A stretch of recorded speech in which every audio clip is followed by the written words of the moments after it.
Babbie Mason is a gifted singer and a songwriter who was at Detroit at the peak of Motown. For a season, she tried to mix her church music with the secular music for fortune and for fame, but it failed. Why? Because God had a better plan. I'm Don Black, and I welcome you to the third part of my interview with Babbie Mason. Let's learn together how to walk in God's call.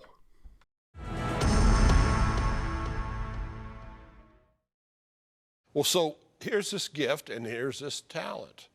Now, just on the side, when you look at secular music and you look at Christians that are in secular music, I'm not going to judge anybody. I'm not trying to judge anybody. But are they using their gifts? Is that what they're using when they're able to sing secular music? Is that the gift of music that they're using? And then the talent that they've developed to be performers and be able to take a song and make it personal? Well, the Bible says that God has given to every man the measure of a gift. And so I think we as believers, we recognize not only the gift, but we recognize the giver. And I think that when we recognize that we have been given a gift and that we are to give that gift back to God, that's when the gift comes alive. So that's where I was kind of going with my question. Does everybody, in your estimation, as a talented person, as a singer, do you think every singer realizes that that's a gift that they have? I don't know that they all recognize it because some of us are a little slow on the uptake. So I don't know that everybody realizes that. They ought to realize it if they read the Word. Right. They'll realize it. If they are spending time with God and they are listening to the Holy Spirit, they realize it.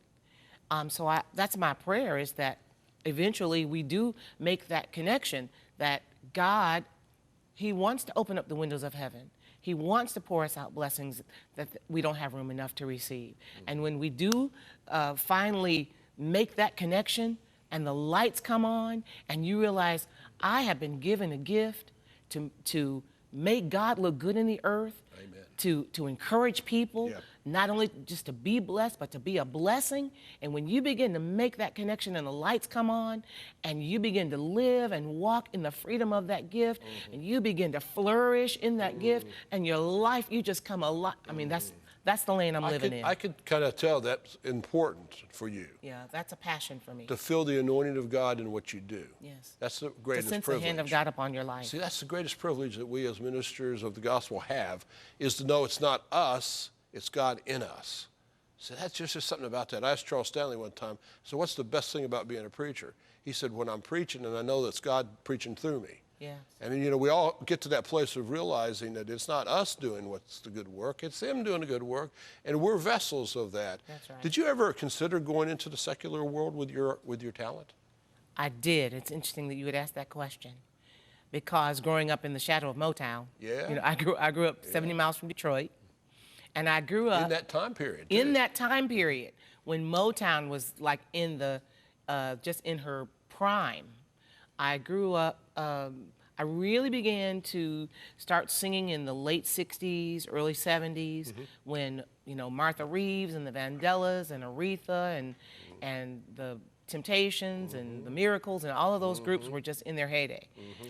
And so even though I was playing the piano, singing in my daddy's church, I had this desire to want to launch a secular music career because I didn't really want to sing the music of my parents. I mean, that was just old and sure. and in the past, and it just wasn't something that I felt I wanted to do. And so I tried to jumpstart this secular music career and sing in bars and clubs on Fridays and Saturday nights as I got older, into my early college years, and then sing in my daddy's church on Sunday because that was my job. Right. And I was a young Christian at the time, and there was this desire to want to please God, but there was also this desire to want to make my own way. And so I led that lifestyle of doing my thing on Fridays and Saturdays, showing up to church on Sundays mm-hmm. for a couple of years. And my heart, as the Bible would call it, was I was a double-minded person. Okay. Mm-hmm. And the Bible says about double-minded people is that they're unstable in everything. And I remember transferring from the local community college there in Jackson, I got a scholarship to go to Spring Arbor University, which is just down the road. It was my desire to go to the University of Michigan, which was closer to Detroit, which was closer to Motown, which was closer to fulfilling my dream. But going to this other school was in the whole nother direction. But they gave me a scholarship to go to school there, and so I wanted to. My daddy said, "You're gonna need a job. You're gonna need something to fall back on. So get a teaching degree." So I went to school to get a teaching degree. And it was there on that campus, a sweet Christian community, a sweet Christian college, just enough outside of my own world where I began to be introduced to and be influenced by young Christians who were living for God without compromise. I was exposed to a different voice of music, a different sound that really resonated with me. And it really began to speak in my heart, going to chapel twice a week and hearing and seeing people on stage that were singing great music and hearing great speakers that spoke into my life and challenged me as a young Christian. And I remember sitting at the snack bar one day, I'd ordered a cup of soup, and they served the soup in a white styrofoam cup with a plastic spoon. And as I began to eat this soup, it began to grow lukewarm. And as it began to grow lukewarm and the grease began to coagulate and kind of settle on the top, and I'm trying to eat it with this white plastic spoon, the Lord showed me this is your life. The lukewarm? The lukewarm soup. And I remembered the passage written to the church at Laodicea. You're neither hot nor cold. I wish you were one or the other. But because you're lukewarm and neither hot nor cold, I'm about to spew you out of my mouth. Well, that was my wake-up call. Wow, yeah. And I didn't have my Bible, but the Word, I had enough Word in me that the Lord just began to provoke my life. And it was there as a junior in college that I really surrendered my life to the Lord. Wow, wow. Right in the heart of all that. Yes. And then from that moment, you turned. From that moment, my heart turned, and the Lord turned my direction, my musical direction, because what He began to do was give me favor there at school. The first year that I was on campus there, I auditioned and began to sing in a small traveling group, much like Truth. And we'd get on the bus every weekend, and we'd go to churches and colleges and sing in chapels in the Midwest. And the next year, the school asked me to do a very similar thing, but as a solo person. And they began to book concerts for me. Wow. And then I got married and moved to Georgia and got a teaching job, but all the while, the Lord was giving me great favor. He began, one thing would always lead to another. I'd sing in a church, and they'd ask me to sing for their Sunday school. They'd ask me to sing for the ladies' department. Somebody at another church would hear me sing. They'd invite me over there, to where after about 4 years, singing began to conflict with my day job as a school teacher. And I prayed, and my husband prayed with me, and I gave up teaching as a school teacher in 1984. Now, had you already created albums by that point in time? Yes. So you already had written. I began writing songs kind of as a hobby in the late 70s, made my first record while I was at Spring Arbor, sold albums out of the trunk of my car. I know what an album is. You know what an album is? Listen, I got music on albums, 8-track tapes, cassettes, CDs, digital downloads. The whole history. history of communication. That's right. So that was the really not the start of your ministry, music ministry, but it was the catapult of it to go in a direction, and you've been on that path now. What, 2,000 songs? How's it possible to write 2,000 songs? You know, I pretty much am writing songs every day. I mean, Do you write them? Do they come out with words, or you're doing melodies and all the above. you just kind of put them together? How do you capture them? Like you're driving, you just got a little. That too. Man. But here's the thing: you may not hear all 2,000 of them, because they come for different reasons and they come for different seasons. Yeah. And so some of the songs that the Lord gives me, and that I write, are mature enough, and the message is corporate enough that they end up on a project, and you hear them. Or I can't record everything that I write, so other people have recorded, songs that I've written. I co-write with a lot of people. Thanks to the internet, there are songs that we can just automatically upload to the internet. But there are songs that I've written in my quiet time with the Lord. There are fun songs that I've written with my grandkids.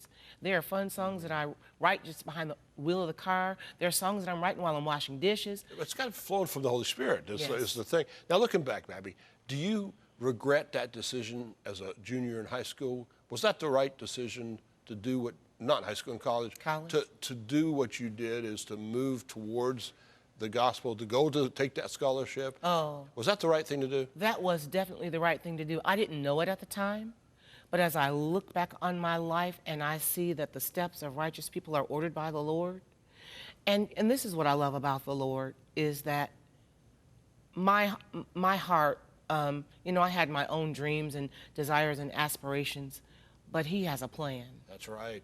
Well, see, that's what this whole program is about. Someone's watching us right now.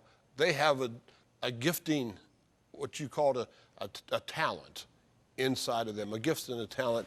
It may not be to sing. Maybe it's to preach, or maybe it's to write, or maybe it's to be whatever. It could An be astronaut it could or a be brain whatever it is. surgeon. But they've stopped that because of things, you know, maybe whatever the things are, and they've blocked. They're at a standstill.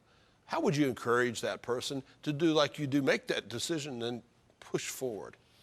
You know, I would encourage them in a couple of ways, but there's a passage that comes to my mind that's from Proverbs chapter 3, verse 5 and 6, that says, trust in the Lord with all your heart and lean not to your own understanding, but in all your ways acknowledge Him and He will direct your path.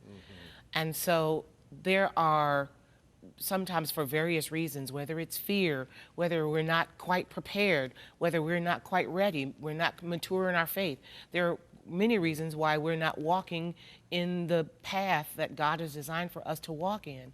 And so I think it's up to every person to seek the Lord, to trust in the Lord. If you have a dream, you have a desire, He has a big plan, a plan to prosper you and not to harm you, a plan to give you a hope in the future. And it doesn't matter how old you are, doesn't matter what your story is, there is no expiration date on the plan of God for your life. That's so good. Hallelujah. That's what the message of this program, The Calling, is. And thank you, Babbie, for coming and being a guest with me. I've really enjoyed hearing what God's done so far. Yes, You're He's not done yet. You're not done, and you're not done yet either. God has that call. And you heard Babbie say this, that everybody has that calling in their life. God's got a special plan for you, a purpose for you, unique for you. No one else can do what He wants you to do. But if you feel like that's not true for you, say, yeah, you don't know me, you don't know what's going on in my life. I don't have to. I know the Word promises that. So I want to challenge you. Step out, go towards God. Many are called, few are chosen. The difference is to hear and then to obey. Walk out, step out of the fear and into the faith, and God will meet you there. I promise you. We'll see you on the next calling. If the calling is a blessing to you, I ask that you subscribe, that you share it with your friends, and make comments. You know, God's call on your life is never changed. The Bible says the gifts and calling of God are without repentance. Go for what God has for you, and you will live your best life.